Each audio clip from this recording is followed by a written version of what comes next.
Caião, quem está aqui hoje é o pai do Rodrigo. Ah, é? Pastor lá da igreja. Ó, que honra, hein, né? Que bom. Que bênção, né? O pai do Rodriguinho. Pai do Rodrigo. Muito alegre de tê-lo aqui.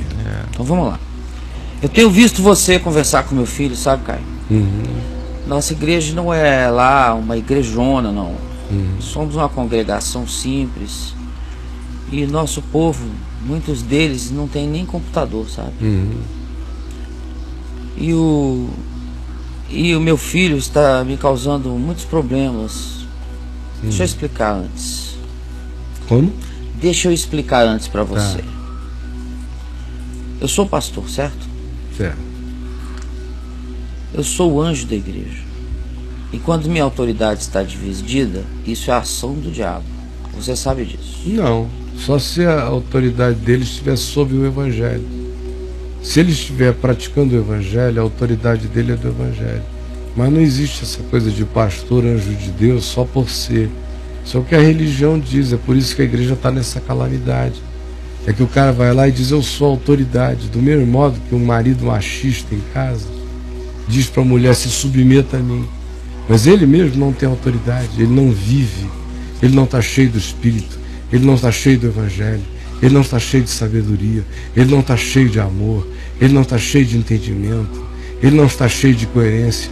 Não, ele só tem um cargo, um título. Se for o marido, a força do braço, a titularidade do casamento e a empáfia machista que usa Efésios 5 para esmagar uma pobre mulher, dizendo que ela tem que ser submissa a um animal que não age segundo o Evangelho, que não tem a mente de Cristo e que não carrega a gentileza de Jesus.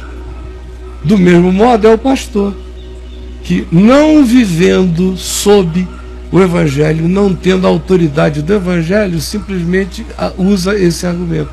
Eu sou pastor, certo, Caio? Falei certo, assumindo que ele é pastor. Quando ele disse, sou o anjo da igreja, eu já disse, Quando ele disse, logo, a autoridade está sobre mim, logo, quem divide essa autoridade é o diabo, eu já digo não, porque aí depende.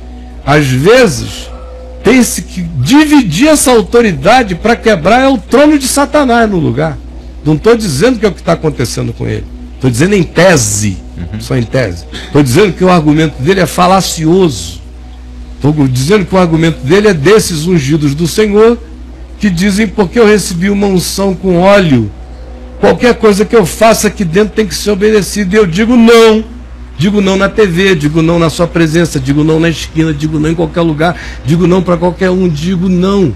Só tem que ser obedecido se você estiver obedecendo o Evangelho, senão, bem-aventurado seja quem não te obedecer. Bem-aventurado seja a ovelha que diga não ao pastor, que não ande no espírito do Evangelho.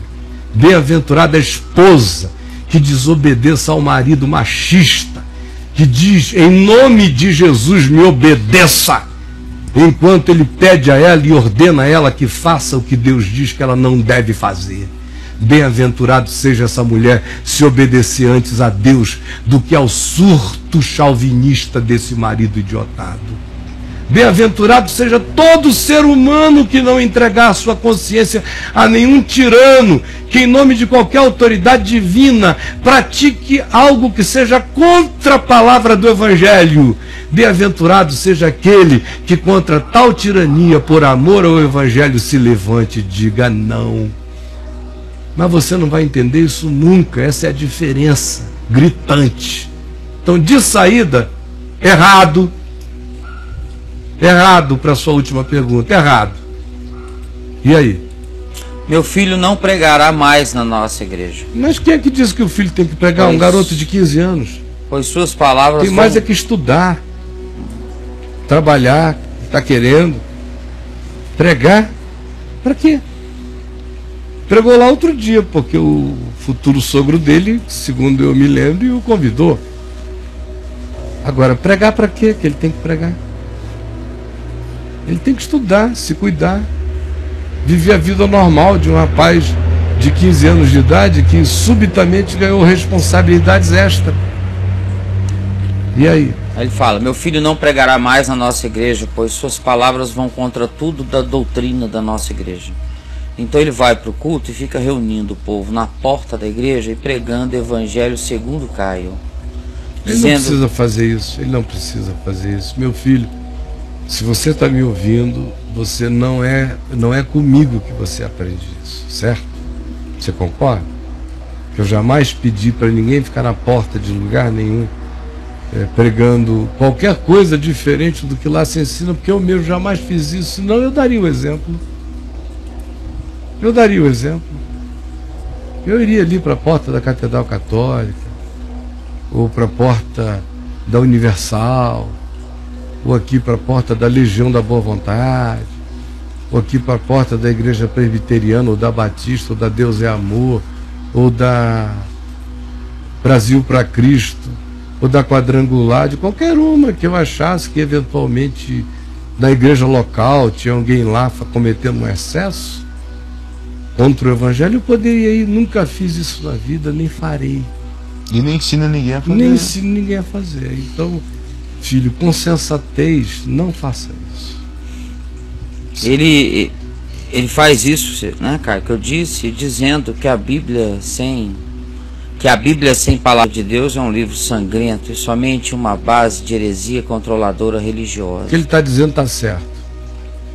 O que ele está dizendo está certo. O que ele dizer isso na porta da igreja, dessa igreja, do pai dele, com os membros da igreja que vão lá para ouvirem o sistema do pai dele, que o pai dele representa, é que não está certo.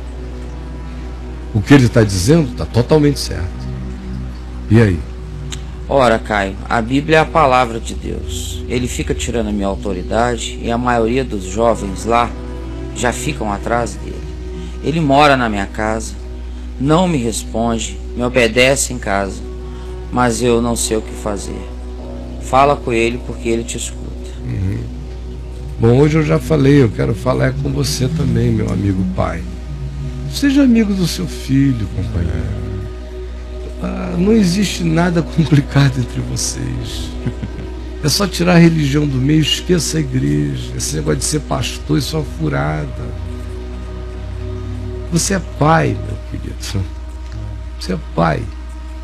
Essa coisa de eu sou o pastor, a autoridade, o anjo, isso é receita para você se tornar um marido seco, um pai impermeável, impenetrável, e um homem vaidoso, tomado por autoridades tolas e demandando para si poderes que você não recebeu de Jesus e ninguém recebeu, porque o Filho do Homem não veio para ser servido, mas para servir e dar a sua vida. E foi para isso que eu vim, foi para isso que você veio, para servir e dar a vida. Então não existe entre você e seu filho nada grotesco. O que existe agora é um netinho chegando. Isso é grotesco? Por favor, vai curtir seu filho, relaxe, baixe a guarda, sabe? Tire os aparatos da luta, abrace seu filho, não fique com medo dele. Olhe bem nos olhos dele e pode dizer para ele: olha, eu entendo diferente de você, mas eu te amo. E aí vocês dois podem entender tudo diferente, mas se vocês se amarem, vocês não vão entender nada um contra o outro. Sabe por quê? Porque o amor não é nunca inconveniente. Por isso, filho, que eu digo a você: não faça do jeito que você fez, porque o amor não é inconveniente. E você, pai, não haja do jeito que você está agindo, porque o amor também tudo espera, tudo suporta, jamais acaba. O amor entesoura para os filhos. O amor não se alegra com nenhuma forma de injustiça. O amor é solidário com tudo aquilo que seja indicador da vida. E você tem um indicador da vida superior a tudo mais. Seria uma pena que com um neto a caminho você estivesse perdendo tempo com questiúnculas religiosas de igreja. Pelo amor de Deus, filho, deixa seu pai cuidar lá do rebanho E você vá em paz e sossego, e você, pai, cuide do seu filho, não misture com os conflitos desse rebanho, por favor.